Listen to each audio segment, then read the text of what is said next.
네, 오늘은 만찬이에요. 만찬이라고 하니까 좀 헷갈리실 것 같은데, 어, 뭐죠? 뭐, 초대받지 않은 손님? 뭐 그런 거 있죠? 뭐, 잔치를 베풀어 가지고, 와라. 초대를 했지만, 초대받은 사람들이 오지 않고 하는 그 얘기인데요. 이 만찬 이야기가 성서 전체적으로 따지면 세 개가 나온다고 그래요. 우선 우리가 잘 알다시피 마태복음하고 누가복음 하나 나오는데, 또 하나는 도마복음에 나와요. 도마복음이라고 하는 것은, 뭐냐면은 실제로 복음서가 아니라, 나중에 발견된 어, 문서예요. 나중에 발견된. 그러니까 보통 정경, 우리가 말하는 성경의 정경이라고 하는 거는 예수님 돌아가시고 난 다음에 보통 돌아가시고 나서 한 30년에서 50년이 지났을 때부터 이제 본격적으로 생산이 되기 시작하는데, 그로부터 이제 한 BC 300년대까지 4세기죠. 그때까지 계속 그 교회 안에서 만들어지고 통용되고 읽혀지고 하던 그런 것들 중에서 선발하고 한 것들로 만들어진 게 우리가 갖고 있는 신약성경 27권이거든요. 그런데 그거 말고도 보니까 좋은 책이 많아요. 괜찮은 책들이 많이 있어요. 그래서 그런 것들은 외경이라고 해가지고 또 어느 정도 받아들여요. 근데 거기도 들어가지 못한 책이죠. 도마복음이라는 건 우리가 들어본 적도 없으니까. 근데 보니까 고고학을 통해서 이렇게 발견되는 것들이 조금씩 단편이 나오는 거예요. 단편이 나온 거를 여기서 모아보고 저기서 모아보고 하니까 어느 정도 형체가 조금씩 나오는데, 그렇다고 해서 만약에 뭐 30장까지 있다면 30장이 다 있는 건 아니에요. 조금씩 모아져서 있는데, 비교적 꽤 완성된 형태로 남아서 발견된 게 도마복음.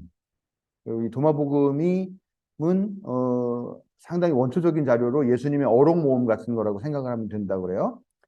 그 도마복음 발견됐고 그거 연구가 활발하고 그꽤 많이 본문이 복원이 돼가지고 그거를 이제 학계에서도 꽤 많이 적용을 하고 이렇게 하고 그러는 상황이 된 거죠. 한국에서는 뭐 복음서 안에 들어가 있지 않으니까 이건 쳐주지도 않지만 일반 교회에서는. 그렇지만 이게 상당히 실제로 예수님이 실제로 어떤 분이셨을까에 대해서 밝혀주는 데 상당히 좋은 자료로 그렇게 활용이 되고, 또 기존에 나와 있는 마테마가 누가복음 요한복음이 나름대로 같은 이야기인데도 좀씩 다르잖아요. 그건 왜 그러냐면은 결국은 그 글을 쓴 사람이 갖고 있는 나름대로의 그 신앙 고백에 따라서 약간 각색이 들어가요. 다 어쩔 수밖에 없는 거잖아요, 사람은 다. 그런데 이제 거기에서 도마복음이 원초적인 어록 모음집이니까 약간 이런 진위성이나 아니면은 그 작가, 집필가가 얼마만큼 많이 손을 댔는가 하는 것들을 판단할 수 있는 하나의 또 비교하는 척도가 되는 그런 역할들을 하는 게 도마복음입니다. 그래서 뭐 우리도 이거 이제 요 과목 끝나면 도마복음 한번 보면 어떨까라고 생각하는데, 도마복음 봐도 근데 성서에 나와 있는 이야기들도 많이 있으니까. 네. 그리고 그건 아직 적극적으로 주석 같은 게 돼 있지 않아서 제가 어설프게 건드렸다가는 제가 2단 혹은 3단으로 안내할 수 있으니까. 네. 아무튼 오늘은 만찬 이야기를 공부할 텐데요. 세 개의 만찬 초대 이야기를 다 한번 짚어보려고 합니다. 우선 마태복음에 나와 있는 초대 이야기를 좀 볼게요. 이거 꽤 이야기가 긴데요. 한번 같이 읽어보도록 하겠습니다. 이거 한 페이지씩 읽을까요? 음. 네, 제가 여기까지 읽고 다음 페이지 읽고 그다음에 마지막 페이지 같이 읽도록 하겠습니다. 하늘나라는 자기 아들의 혼인잔치를 베푼 어떤 임금에게 비길 수 있다. 임금이 자기 종들을 보내서 초대받은 사람들을 잔치에 불러오게 하였는데 그들은 오려고 하지 않았다. 그래서 다시 다른 종들을 보내며 이렇게 말하였다. 초대받은 사람들에게로 가서 음식을 다 차리고 황소와 살진 짐승을 잡아서 모든 준비를 마쳤으니 어서 잔치에 오시라고 하여라. 그런데 초대받은 사람들은 그 말을 들은 척도 하지 않고 저마다 제 갈 곳으로 떠나갔다. 한 사람은 자기 밭으로 가고, 사람은 한다. 그리고 나머지 사람들은 그의 종류를 쌓아가지고 모였다. 임금은 노예가 자기 군대를 보내서 그 살인자들을 죽이고 그들의 도시를 잇따라 하였다. 그리고 자기 종들에게 말하였다. 혼인잔치는 준비되었는데 초대받은 사람들은 이것을 받을 만한 자격이 없다. 그러니 너희는 이제 버리고 나가서 아무나 맞는 대로 잔치에 청해 온다. 동들은 큰 길로 나가서 하늘 사람이나 서는 사람이나 많은 대로 그래서 혼인잔치자리는 손님으로 가득하게 되었다. 임금이 손님들을 만나러 들어갔다가 거기에 이 내용을 믿지 않은 사람이 상명 있는 것을 보고 그에게 묻기를 이 사람아 그대는 이 내용을 믿지 않았는데 어떻게 여기에 들어왔는지 알고 그는 아무 말도 하지 못하였다. 그때에 임금이 종들에게 분부하였다. 이 사람의 손발을 묶어서 바깥 어두운 데로 내던져라. 거기서 슬피 울며 이를 갈 것이다. 부름받은 사람은 많으나 뽑힌 사람은 적다. 네. 이게 우리가 읽어본 이 마태복음에 나와 있는 만찬의 이야기예요. 비유. 잘 이제 그 읽어본 부분들 한번 잘 이렇게 생각해 보시면 좋은데 특히 마태는 이 알레고리적으로 이렇게 어, 담은 내용들이 많아요. 알레고리 지난번에 제가 좀 장황하게 말씀드렸는데 말하자면은 거기부터 어떤 상징적인 어떤 숨겨진 내용들이 있는데 그런 것들을 이렇게 암시적으로 배치했다 이런 얘기를 드렸죠. 예를 들면 선한 사마리아인 비유에서 나오는데 선한 사마리아인이 그 강도 만난 사람을 병원에 데리고 와 여관에 데리고 와서 여관 주인에게 동전을 몇 개를 주는지 아세요?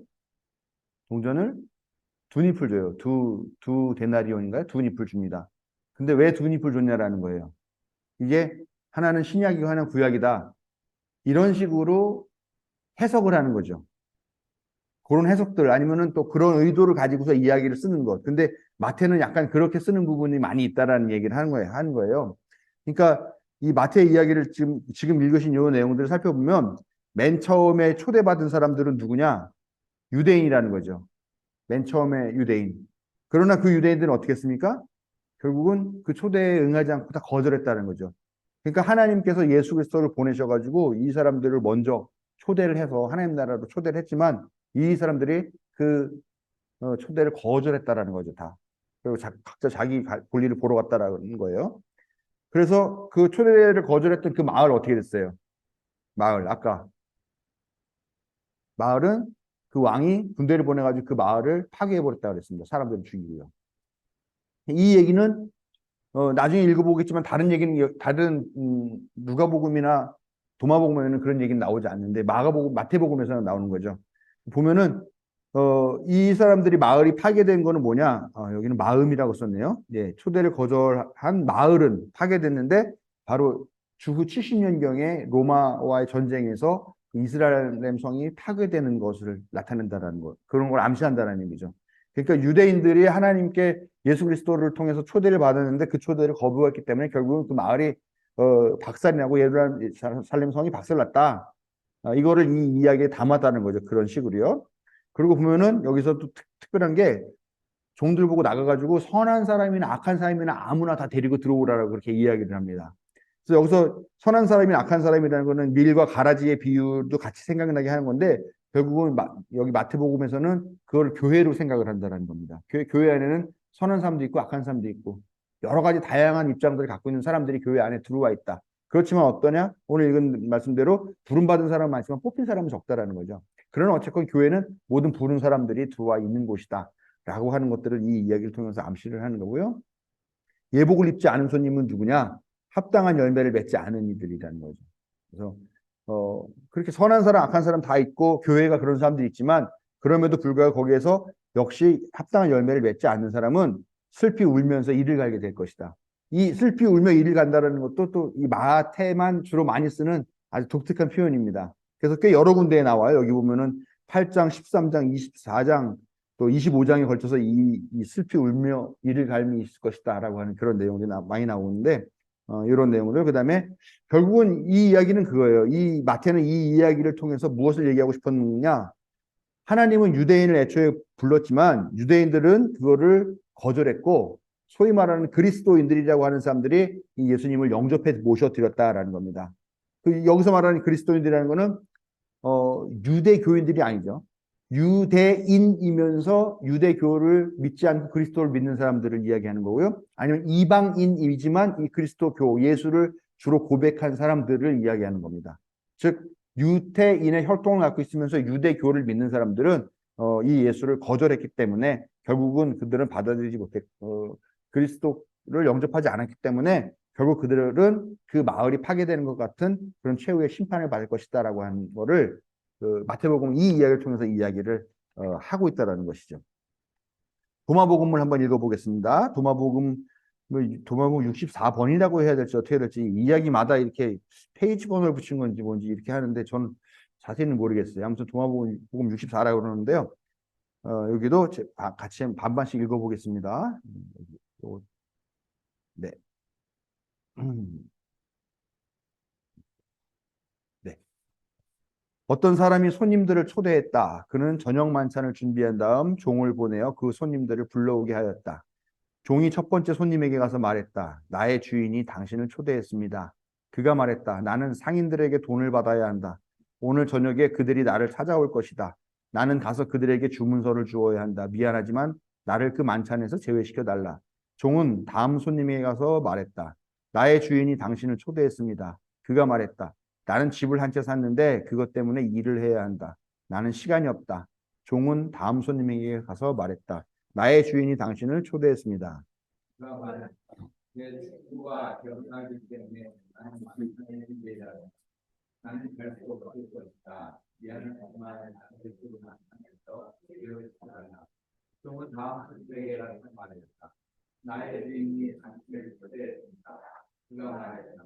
나는 밭을 하나 샀는데 그 부장료를 받아야 하니 나는 갈 수 없을 것 같다. 미안하지만 그 만찬에서 나를 제외시켜달라.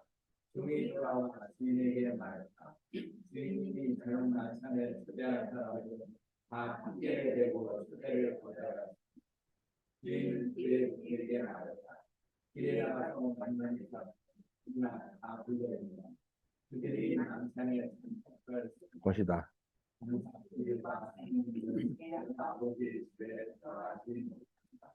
아멘. 자, 이거 아까 마태복음에 읽으면서 다른 거 혹시 눈에 들어온 거 있어요? 좀 특이할 만한 거, 좀 독창적인 것, 마태복음과 차이 나는 것. 아무거나 한번 생각나시는 대로. 뭐 여기도 써 있기도 한데. 예. 일단 핑계거리가 네 개예요. 다른 데는 다 세 개씩인데 여기는 네 개가 돼 있습니다. 네. 그리고 초대 거절 이유가 다른 데보다 약간 좀 장황하고 구체적으로 설명이 되어 있고요. 그다음에 대부분이 다 사업과 관련된 핑계들이에요. 뭐 내가 뭐 상인들에게 돈을 지불하고 주문서를 줘야 한다라든가 또 뭐 친구 결혼식 얘기도 나오는데 그건 사실 결혼식이 아니라 결혼식의 그 예, 뭐 필요연가요? 예, 그거를 준비해야 되기 때문에 내가 갈 수 없다라고 이렇게 이야기를 하고요.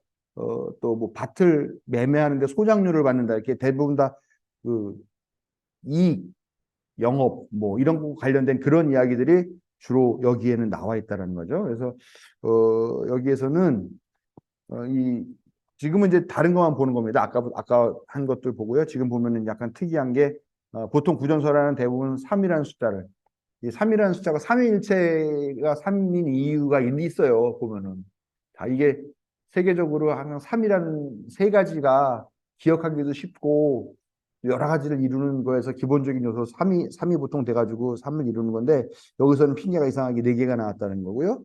그래서 결국은 장사꾼들과 상인들에 대해서 최종적으로 너네는 절대 천국에 못 들어간다. 내 아버지 집 들어가지 못한다라고 못 박듯이 그렇게 선언하는 아주 그 이런 상업적인 업무에 종사하는 사람들에게 뭔가 도마가 학을 띈 것 같아요. 그러니까 이걸 아주 이렇게 명실해가지고 이렇게 이야기를 하고 있죠. 이제 볼 게 이제 그다음에 누가복음인데요. 누가복음은 좀 길어요. 그리고 좀 두 개를 봐야 되는데 여기도 비슷하게 한번 읽어볼게요. 예수께서 그에게 말씀하셨다. 어떤 사람이 큰 잔치를 베풀고 많은 사람을 초대하였다. 잔치 시간이 되어 그는 자기 종을 보내서 준비가 다 되었으니 오십시오 하고 초대받은 사람들에게 말하게 하였다. 그런데 그들은 모두 하나같이 핑계를 대기 시작하였다. 한 사람은 그에게 말하기를 그들이 양의 입이 말하였다. 다른 사람은 내가 그리스도가 다섯 장을 했는데 그것들을 시험하러 가는 길이요. 그들이 양의 입이 말하였다. 또 다른 사람은 내가 장가를 들어서 아내를 만나였어. 그러니 가지 못하겠어. 말하였다. 그 종이 돌아와서 이것을 대고 집주인에게 그러자 집주인이 노하여 준비하여 말하되 어떤 시내의 거리와 하나님 사람들과 그때 당연한 사람들과 관리되는 사람들을 그렇게 하는 게 좋은 회의대로 했습니다만 아직도 차이가 남아 있습니다. 회의는 돈에게 큰 길과 산 울타리로 나가서 사람들을 억지로라도 데려다가 내 집을 채워라. 내가 너희에게 말한다. 초대를 받은 사람들 가운데서는 아무도 나의 잔치를 맛보지 못할 것이다. 네, 아멘. 이 지금 그러니까 이 만찬에 대한 비유가 세 개가 나오는데 이 책에서는 어쨌건 이 누가복음의 요거를 표준으로 좀 삼고 이야기 해석을 하고 싶어 하는 거예요. 이 누가복음에 있는 이 만찬의 전체적인 내용에서의 배경은 예수님이 예루살렘 성으로 향해 가고 있는 그 여정 중에 이 이야기가 놓여 있다고 하고요. 그다음에 그 중에서도 또 가는 길에 어떤 저명한 바리새인이 자기네 집에 와서 식사를 대접하겠습니다라고 해서 일종의 잔치가 벌어진 거죠. 그래서 그 집에 가서 그 만찬 자리에 참여를 하면서 벌어진 이야기 중에 하나가 이 이야기의 위치입니다. 그러면서 얘기를 하면서 식탁 예절에 관한 얘기를 했겠죠. 뭐 이런 데 오면 뭐 어떻게 그러니까 이게 우리가 생각하듯이 뭐 권사님 집사님 뭐 식사 한번 해요. 그러면 가가지고 그냥 식당 가서 밥 한 그릇 시켜 먹는 정도가 아니라 이거는 저명한 바리새인이 했던 만찬이기 때문에 상당히 격식이 있는 자리고 어떻게 보면 정기적으로 행해지던 그런 식탁 자리 같은 좀 격식 있는 자리였다는 거죠. 그래서 거기에서 이제 식탁 예절에 관한 이야기가 나오는데 여기서 예수님 식탁 예절에 대한 이야기를 하시는 게 오늘 읽은 요 비유 말씀 바로 전에 나와요. 근데 요 얘기를 보면 우리가 조금 더 이해할 수 있을 것 같아서 요것도 같이 좀 읽어볼게요. 내가 누구에게 혼인잔치에 초대를 받거든 높은 자리에 앉지 말아라. 혹시 손님 가운데서 너보다 더 귀한 사람이 초대를 받았을 경우에 너와 그를 초대한 사람이 와서 너더러 이분에게 자리를 내드리시오 하고 말할지 모른다. 그러면 너는 부끄러워하며 가장 낮은 자리로 내려앉게 될 것이다. 내가 초대를 받거든 가서 맨 끝자리에 앉거라.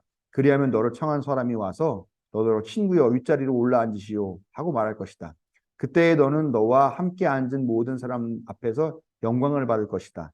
누구든지 자기를 높이면 낮아질 것이요 자기를 낮추면 높아질 것이다. 예수께서는 자기를 초대한 사람에게도 말씀하셨다. 내가 점심이나 만찬을 베풀 때에 내 친구나 내 형제나 내 친척이나 부유한 이웃 사람들을 부르지 말아라. 그렇게 하면 그들도 너를 도로 초대하여 내게 되갚아 내 은공이 없어질 것이다. 잔치를 베풀 때에는 가난한 사람들과 지체에 장애가 있는 사람들과 다리 저는 사람들과 눈먼 사람들을 불러라.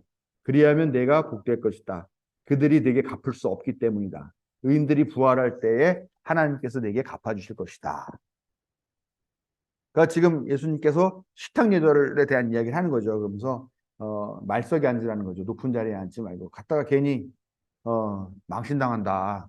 그럴 수도 있다. 차라리 낮은 자리에서 위로 올라가는 게 낫지 높은 자리에 있다가 아래로 내려앉는 거는 망신스럽다라고 하면서 여기에 도덕적인 그런 내용들을 넣잖아요. 높이는 사람은 낮아진다. 스스로를 높이는 자는 낮아질 것이고 낮추는 자가 높아질 것이다. 이렇게 도덕적인 결론. 그러니까 어떻게 보면은 말석에 앉으라라고 하는 거는 간단한 처세술이잖아요. 우리가 어디가 잘난 척하지 말고 나대지 마.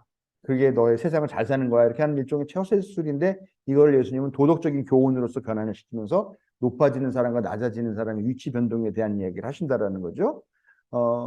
그리고 지금 여기서 하는 이야기가 어, 그 사람들이 당시에 생각했었던 그런 방식과는 완전히 전혀 다른 이야기를 지금 예수님이 하고 계신다는 거예요. 높은 사람이 높은 자리에 앉고, 그런 게 당연한 건데, 그게 뒤바뀔 수 있다라고 이야기를 하고, 너네들이 생각하고, 상식이자 진리라고 믿었던 것들이 다 뒤집힐 수 있다라고 하는 그런 얘기를 예수님께서 지금 하고 계신다라는 거죠. 그러면서, 정작, 그렇게 사람들은 또 잔치를 벌이면서, 저명한 사람이 잔치를 벌이면, 그 잔치에 높은 사람들이 많이 와가지고 그 사람들의 그 잔치 자리를 빛내주면은 그 잔치를 베푼 호스트가 좀 명성이 올라가고 위신이 높아질 거라고 생각하는데 그게 아니라는 거예요, 예수님. 오히려 되갚을 수 없을 만큼 이렇게 가난한 사람들과 어려운 사람들 데려다가 그들에게 베푸는 것이 오히려 진짜 너의 위신이 높여주는 것이다. 이 이야기를 근데 지금 이 자기를 초대해준 이 바리새인에게 하고 있는 거죠. 그런 이야기가 맞물려 가지고 오늘 읽었던 이 만찬의 이야기가 뒤따라서 나오는 거예요. 그러니까 자 보면은 부유한 이들을 초대할 것이냐, 아니면 이 부유한 이들이 아니라 다른 가난한 이들을 초대할 것인가라고 하는 이야기들이 이 세 개의 만찬 비유 이야기에 똑같이 다 들어가 있습니다만, 그러나 모든 이야기들이 다 두 번째 초대된 사람들에게 더 많은 관심을 보이고 있죠. 그리고 첫 번째 초대된 사람들에 대해서는 그 사람들은 앞으로도 이제 절대 하나님 나라의 이 잔치에 다시는 초대받지 못할 것이다라고, 다시 이 이후에도 이 사람들은 초대받지 못할 거라고 아주 선을 긋고 못을 박는 그런 선언을 하면서 이 이야기가 끝나고 있다라는 겁니다. 초대와 비교 거절을 봤는데요. 우리가 이 만찬의 이야기에서 이제 좀 헷갈리는 부분이 있는 거예요. 이 부자들의 만찬이 그냥 어느 날 갑자기 야 잔치한다, 다 와서 잔치 먹어라고 얘기를 하는 잔치가 아니에요. 아까 말씀드렸다시피 격식이 있는 저명한 사람들, 유명한 사람들, 권세 있는 사람들이 하는 잔치이기 때문에 상당히 격식이 있고 나름대로의 형식이 있는 그런 것이고, 말했듯이 부자들이 자기가 얼마나 괜찮은 사람인지를 드러내기 위해서 정기적으로 이런 잔치를 베풀었다라는 거예요. 그러니까 그 마을 사람이고 그 잔치 한 번이라도 초대받은 사람들은 알죠. 언제쯤 되면 이 잔치가 열릴 것이다, 이 만찬이 열릴 것이다라는 것을 분명히 알고 있습니다. 그럼 이 사람은 왜 이 잔치를 베풀고 만찬을 베푸느냐? 그거야 다 내가 이렇게 대단한 사람이야, 훌륭한 사람이야, 좋은 사람이야, 베푸는 사람이야, 내가 이렇게 저명한 친구들이 많은 사람이야 라는 것들을 드러내기 위해서 정기적으로 이런 사교 행사를 한다라는 것입니다. 뭐 지금 우리는 뭐 그렇게 아주 큰 부자가 없으니까 잘 모르겠습니다만, 아마 지금도 아주 그 고급 뭐 뭐라 그래야 되나요? 자기들이 되게 돈 많고 지체 높다고 생각하는 사람들은 정기적으로 아마 이런 모임들이 있을 것 같은데요. 뭐 그런 방식으로 이게 진행이 되었다는 것이죠. 근데 착각하는 게, 우리가 이 이야기를 읽으면 착각하는 게, 그냥 갑자기 오늘 잔치 딱 해가지고 오늘 잔치 점심 저녁에 할 거니까 그래서 그날 아침이나 점심에 종을 보내가지고 우리 집 잔치합니다, 이따 오십시오라고 그렇게 한다고 생각하면 안 된다는 겁니다. 왜냐면 격식이 있어요. 격식이 있는 파티는 뭐가 있어야 됩니까? 들어가려면 초대장이 있어야 되는 거죠. 그래서 글을 읽을 줄 알거나 아니면은 말한 거를 하나도 틀리지 않고 달달달 외울 수 있는 그 종이 초대를 하는데, 당일날 하는 게 아니라 며칠 전에 이미 가서 한다라는 거죠. 그래서 우리 주인님이 이렇게 잔치를 한다고 그러니까 꼭 와주십시오라고 얘기를 하고 거기서 참가하겠다라는 그런 승낙을 받고 돌아와서 나름대로의 참여 리스트를 만드는 거예요. 그 잔치 당일날이 되면 당일날 또 그 시간 전에 종들을 보내요. 종들이 가서 그분들을, 그 손님들을 안내해 가지고 와서 잔치 자리를 모시고 오는 그런 역할들을 한다라는 것이죠. 오늘 읽은 말씀들을 보면 어떤 내용이냐면, 이미 사실은 다 오겠다라고 약속을 했던 잔치라는 거예요.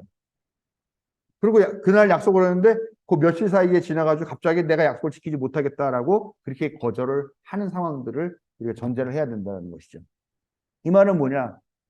내가 밭을 샀는데 밭을 한번 봐야 되겠어, 그래서 못 가라고 하는데, 밭을 살 때 밭을 안 보고 삽니까? 네?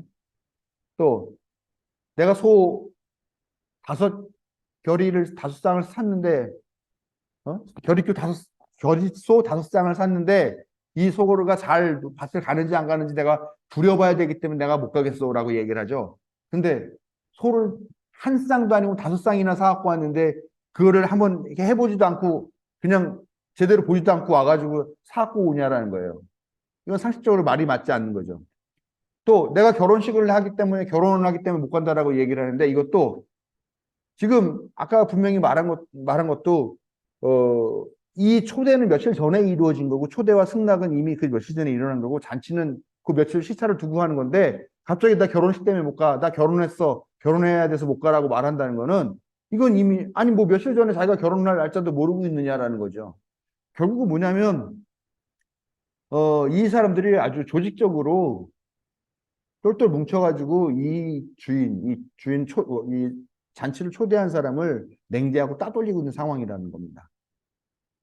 즉, 잔치를 베푼 사람은 이걸 통해서 내가 위신을 좀 높이고 내 명성을 더 높이고 내 친구들 자랑하려고 만들었는데, 결국은 큰 수치심을 느끼고 아무도 와주지 않는 저명한 사람들, 또 자기의 오래된 친구들, 그리고 이런 잔치 자리에 초대받을 만한 그런 지위와 자격이 있는 그런 사람들은 아무도 오지 않고 우리 왕따를 당하는 그런 상황들이 사실 이 이야기 안에 들어있는 것으로 봐야 된다는 거죠. 우리는 이런 걸 다 설명해 줘야 하지만 그 당시에, 예수님 당시에 사람들에게는 이런 얘기를 했을 때 그런 전후 사정들을 다 알고 이야기를 들었는데 우리는 모른다라는 거죠. 그래서 아무도 안 오겠다라고 했을 때 이 주인이 선택할 수 있는 길은 세 개가 있겠죠. 하나는 만찬을 취소. 에이, 쌍, 안 해. 그리고 만찬을 취소해버리거나 아니면, 이 자식들 나한테 이렇게 했어? 나도 그대로 너희들이 보복해주겠어. 라고 하면서 자기도 치사한 일들을 하게 된다. 근데 사실 그렇게 되면은 만천하에 나는 사실 이 친구들이 나를 따돌렸기 때문에 내가 화가 나서 지금 여기 보복하는 거야 라는 걸 스스로 드러내는 거기 때문에 이것도 적당한 선택지는 아니죠. 그 세 번째 거리는 뭐냐면 그럼 가서 아무나 잔치는 벌여놨으니까 아무나 데려다가 잔치를 채워라. 어? 라고 하는 거죠. 근데 왜 뭐 다리를 절고 눈이 멀고 하는 지체 장애가 있고 하는 그런 사람들 데리고 오라 그랬을까요?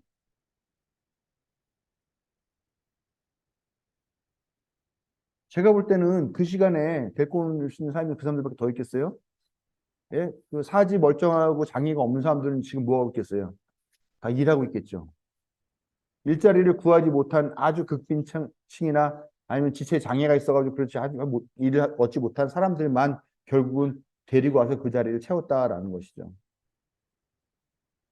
그러면 이제 그 사람들이 보기에 저명한 사람들이 와서 채워야 될 그 잔치자리를 장애인들이 와서 채웠다.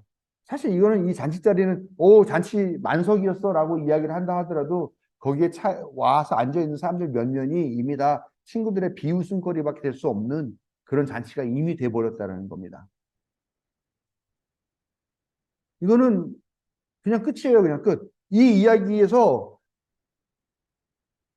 자기는 명예롭게 되기를 위해서 잔치 자리를 마련했는데 이 잔치는 자기가 계획했던 거랑 완전히 반대되는 방향으로 끝난 거고 무슨 방법을 선택한다 하더라도 결국 이 잔치는 망한 거고 이 잔치로 인해서 얻을 위시나 명성이 아니라 오히려 비웃음거리가만 되게 됐고 불명예스러운 상황이 되었다라고 하는 걸로 이 이야기는 끝이 난다라는 겁니다.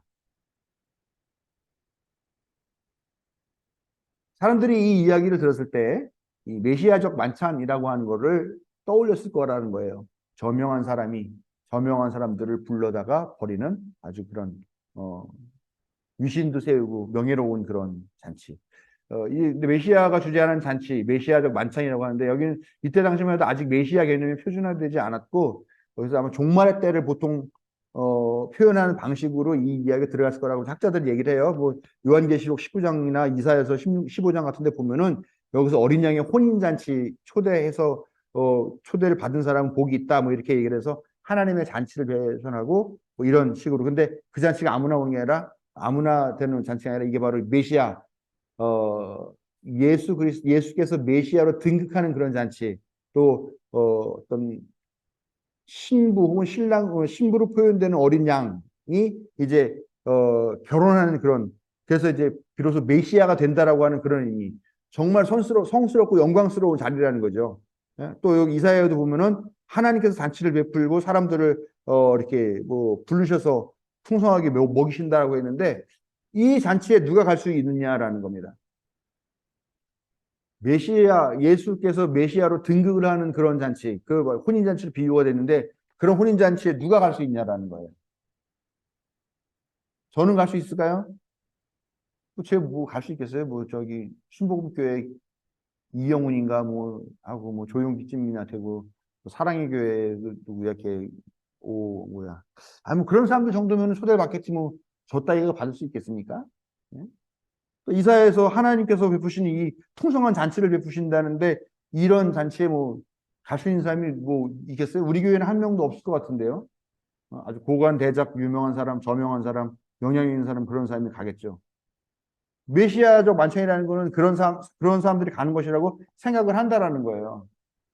사람들은 다 그런 잔치에 그렇게 고급 아주 지체 높고 많이 배우고 권력 있고 하는 그런 사람 갈 거라고 다 생각을 하는데 예수님의 이 이야기는 사람들이 갖고 있는 그런 메시아적 만찬 또 하나님께서 베푸신 그 만찬 그 잔치를 오히려 되게 우스꽝스럽게 만들어 버린 거예요. 이야기를 하면서 이야기가 잘 풀려서 정말 잔치가 성대하게 끝나고 이 주인은 만족스러워하면서 그렇게 끝나야 되는 잔치인데 예수님은 그 이야기를 막 비꼬고 해가지고 사실은 성대하게 준비했지만 아무도 안 오고 외면받고 그러다가 결국은 엉뚱한 사람들로 와서 채워진 그런 잔치였다라고 하면서 이걸 웃음거리로 만드는 이야기를 해버렸다라는 거죠.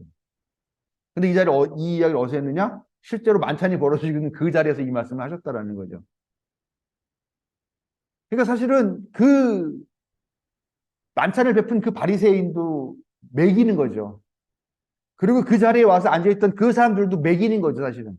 니들이 이렇게 성대한 잔치를 벌이고 여기서 이렇게 와가지고 이걸 마치, 우리 하나님의 이름으로 모여가지고 메시아의 이름 같은, 메시아의 잔치같이, 만찬같이 그렇게 성대한 걸 하고 있지만, 그러나 불행하게 니들은 진짜 하나님 잔치에는 초대받지 못한 사람들이고, 음? 이 잔치는 니들이 생각하는 그런 대단한 잔치가 아니고 사실 진짜 하나님께서 베푸시는 다른 잔치는 다른 곳에서 농부나 거리의 사람들, 가난한 사람들, 장애인들이 참석하기에 합당한 그런 잔치를 이미 다른 곳에서 벌어지고 있어라고 이야기를 하고 있다는 거예요.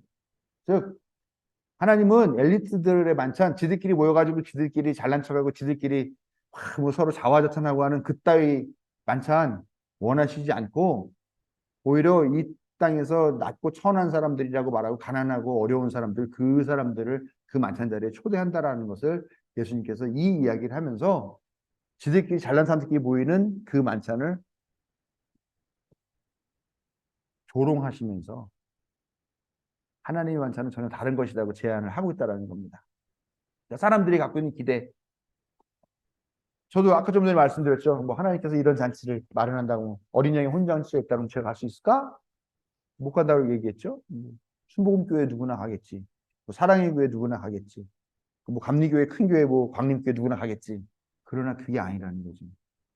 그런 잔치는 오히려 하나님께서 원하시지도 않고 하나님께서 진짜 마련하신 잔치는 그런 사람들은 나 오늘 뭐 말도 안 되는 이유로 핑계거리 대고 가지 않지만 가지 않고 거절하는 그런 잔치지만 오히려 낮고 천한 사람들 자기 스스로 겸손한 사람들이 초대받는 것이 진짜 하나님의 만찬이다. 라는 거를 이 이야기를 통해서 얘기를 하고 싶은 거죠. 근데 이 이야기가 도마복음이나 마태복음에서는 조금 다른 방식으로 자기의 이야기들을 이렇게 풀어내고 마태복음은 어떤 종교의 입장에서 좀 풀어보고 싶었던 그런 마음인데 그래서 여기 보면 이제 교회 하나님 대 역사적 예수 이렇게 얘기를 했는데 교회는 계속해서 교회 나와서 예수님 믿으면 성공할 거고 돈 많이 벌 거고 높은 사람이 될 것이고 뭐 존경받는 사람이 될 것이고라고 하는 얘기를 끊임없이 해대고 있고 이 이야기도 오늘 같은 이야기 정작 니들끼리 모여서 니들끼리 신나서 니들끼리 잘난 척하고 자화자찬하고 서로 칭찬해주고 하는 그런 잔치에 하나님께서 계시지도 않고 그렇다는 이야기 즉 소문난 잔치인 큰 교회에는 정작 하나님께서 계시지 않다는 이야기인데 이런 이야기를 하는 교회는 없다라는 거죠. 근데 오히려 반대로 학자들 역사적 예술 연구하는 사람들은 계속해서 끊임없이 얘기를 하는 거예요. 예수님은 높고 영광스럽고 빛나고 화려한 것들을 위해서 오신 분이 아니라 결국은 그 자신을 내어주셔서 가장 약자들, 가장 손가락질 받고 소외당하고 변두에 있는 사람들과 같이 계시는 그런 분이었고 그걸 위해서 목숨을 버리신 분이다. 그러니까 이제 실제로 예수님께서 사셨던 그 삶과 우리 교회 안에서 조명하는 예수, 즉 역사적 예수와 하늘 높이 들려 올려진 이거를 전문 용어로 고양된이라고 얘기하는데 고양된 그리스도하고 너무 괴리가 있다라는 거죠. 교회 안에서는 당연히 고양된 그리스도를 이야기하는 게 맞는데 근데 이 고양된 그리스도라는 것이 이렇게 가난한 사람들을 위해서 또 약한 사람들의 친구가 되었던 이 부분과 완전히 전혀 접합점이 없는 상태로 된 그런 예수가 아니죠. 여기는 그냥 그리스도죠, 그리스도. 여기는 나사렛 예수고 여기는 예수 그리스도라고 하는 어떻게 보면 서로 상반된 인물을 오늘날 교회에서는 신앙의 대상으로만 이렇게 받아들이고 있기 때문에 정작 예수님께서 원천적으로 우리에게 하시고 싶었던 말씀들은 왜곡되는 게 아닌가 하는 그런 차이들, 관극들이 있다라는 것입니다. 네, 오늘 여기까지 하겠습니다. 질문 혹시 있으신가요? 그러니까 뭐 이게 마태복음이 한 것처럼 막 복잡하게 뭐 야 이거는 이걸 상징한 거고 이거는 이런 알레고리를 넣어가지고 이게 뭐 마을 파괴된 거는 예루살렘 70년대 파괴된 그 역사를 뭐 반영한 거고 막 이렇게 어렵게 얘기할 필요가 없고요. 그냥 간단하게 말하면 이제 계속 말하지만 니들이 잘났다고 좋아가지고 니들끼리 엘리트들끼리 모여서 해먹는 잔치는 하나님께서 원하시지 않고 정작 하나님의 잔치는 그놈들은 거절했고 오히려 이 자리를 채울 사람들은 낮고 천한 사람들이다. 라고 예수님이 빅엿을 이 바리새인들에게 날려주면서 완전히 새로운 대안적인 가치관들을 제시하셨다. 이게 이제 핵심입니다.